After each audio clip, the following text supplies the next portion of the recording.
Hi ಎಲ್ಲರಿಗೂ ನಮಸ್ಕಾರ. Welcome back to my YouTube channel. ನಾನಿವತ್ತು ಮೆಂತ್ಯ ಸೊಪ್ಪಿನ ಪಲಾವ್ ಹೇಗೆ ಮಾಡೋದು ಅಂತ ತಿಳಿಸ್ಕೊಡ್ತಾ ಇದ್ದೀನಿ.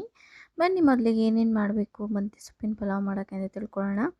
ಸೊ ನಾನು ಮೊದಲಿಗೆ ಒಂದು ಜಾರ್ ತೊಗೊಂಡಿದ್ದೀನಿ. ಆ ಜಾರಿಗೆ ಒಂದು 2 ಇಂಚು ಶುಂಠಿ, ಒಂದು 5ರಿಂದ 6 ಎಸಳು ಬೆಳ್ಳುಳ್ಳಿ, ಒಂದು ಅರ್ಧ ಕಪ್ ತೆಂಗಿನಕಾಯಿ ತುರಿ, 4 ಮೆಣಸಿನಕಾಯಿ ಮತ್ತು ಸ್ವಲ್ಪ ಕೊತ್ತಂಬರಿ ಸೊಪ್ಪು, ಸ್ವಲ್ಪ ಪುದೀನಾನ ಹಾಕ್ಕೊಂಡು ರುಬ್ಕೊಳ್ಳೋಣ. ಸ್ವಲ್ಪ ನೀರನ್ನು ಕಡಿಮೆನೇ ಹಾಕ್ಕೊಳ್ಳೋಣ. ನೀರನ್ನು ಕಡಿಮೆ ಹಾಕ್ಕೊಂಡು ತರ್ತರಿಯಾಗಿ ಮೀಡಿಯಮ್ಮಾಗಿ ರುಬ್ಕೊಳ್ಳೋಣ. ಸೊ ಇವಾಗ ನಾನು ಒಂದು ಪಾತ್ರೆನ ಬಿಸಿಗೆ ಇಟ್ಕೊಂಡಿದ್ದೀನಿ. ಸೊ ಬಿಸಿ ಆದಮೇಲೆ ಒಂದು 3 ಟೇಬಲ್ ಸ್ಪೂನಷ್ಟು ಆಯಿಲ್ನ ಹಾಕ್ಕೋತಾ ಇದ್ದೀನಿ. ನೀವು ಜಾಸ್ತಿ ಬೇಕು ಅಂದರೆ ಸ್ವಲ್ಪ ಇನ್ನೊಂದು ಟೇಬಲ್ ಸ್ಪೂನ್ ಜಾಸ್ತಿ ಹಾಕ್ಕೋಬೋದು. ನಂತರ ಅದಕ್ಕೆ ಒಂದೆರಡು ಪಲಾವ್ ಎಲೆ, ಆಮೇಲೆ ಒಂದೆರಡು ಸ್ಟಾರು ಮತ್ತು ಒಂದು 3 ಲವಂಗ ಮತ್ತು ಏಲಕ್ಕಿ ಒಂದೆರಡು ಹಾಕ್ಕೊಳ್ಳೋಣ. ನಂತರ ನಾನು ಒಂದು ಟೇಬಲ್ ಸ್ಪೂನಷ್ಟು ಸೋಂಪನ್ನು ಹಾಕ್ಕೋತಾ ಇದ್ದೀನಿ. ಸೊ ಸೋಂಪು ನಿಮಗೆ ಕಡಿಮೆ ಬೇಕು ಅಂದರೆ ಒಂದು ಅರ್ಧ ಟೇಬಲ್ ಸ್ಪೂನಷ್ಟು ಹಾಕ್ಕೊಳ್ಳಿ. ಸೊ ಹಾಕ್ಕೊಂಡೊಮ್ಮೆ ಫ್ರೈ ಮಾಡ್ಕೊಳ್ಳೋಣ. ನಂತರ ನಾನು ಕಟ್ ಮಾಡಿಟ್ಕೊಂಡಂತಹ ಒಂದು ದೊಡ್ಡ ಸೈಜ್ ಆನಿಯನ್ನ ಹಾಕ್ಕೋತಾ ಇದ್ದೀನಿ.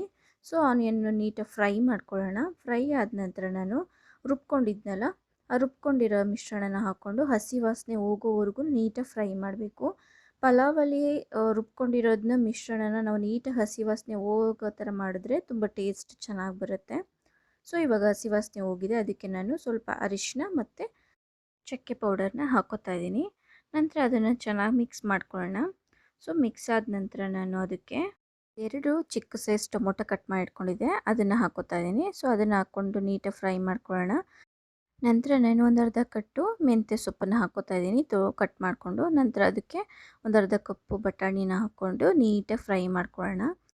ಮತ್ತು 1 ಕಪ್ ಅಕ್ಕಿನ ತೊಳೆದಿಟ್ಕೊಂಡಿದ್ದೆ, ಅದನ್ನು ಹಾಕ್ಕೊಂಡು ಅದಕ್ಕೆ ಸ್ವಲ್ಪ ರುಚಿಗೆ ತಕ್ಕಷ್ಟು ಉಪ್ಪನ್ನು ಹಾಕ್ಕೊಂಡು 1 ಕಪ್ ಅಕ್ಕಿಗೆ 2 ಲೋಟ ನೀರು ಹಾಕ್ಕೊಂಡು ವಿಷಲ್ ಕೂಗಿಸ್ಕೊಂಡ್ರೆ 2 ವಿಷಲು ಆಯಿತು. ಇವಾಗ ಮೆಂತ್ಯ ಸೊಪ್ಪಿನ ಪಲಾವು ರೆಡಿಯಾಗುತ್ತೆ. ನೀವು ಮನೇಲಿ ಟ್ರೈ ಮಾಡಿ ಹೇಗೆ ಬಂತು ಅಂತ ಕಮೆಂಟ್ಸ್ ಮಾಡಿ. ಹಾಗೆ ನನ್ನ ಯೂಟ್ಯೂಬ್ ಚಾನಲ್ನ ಸಬ್ಸ್ಕ್ರೈಬ್ ಆಗಿಲ್ಲ ಅಂದರೆ ಸಬ್ಸ್ಕ್ರೈಬ್ ಆಗಿ. Thank you.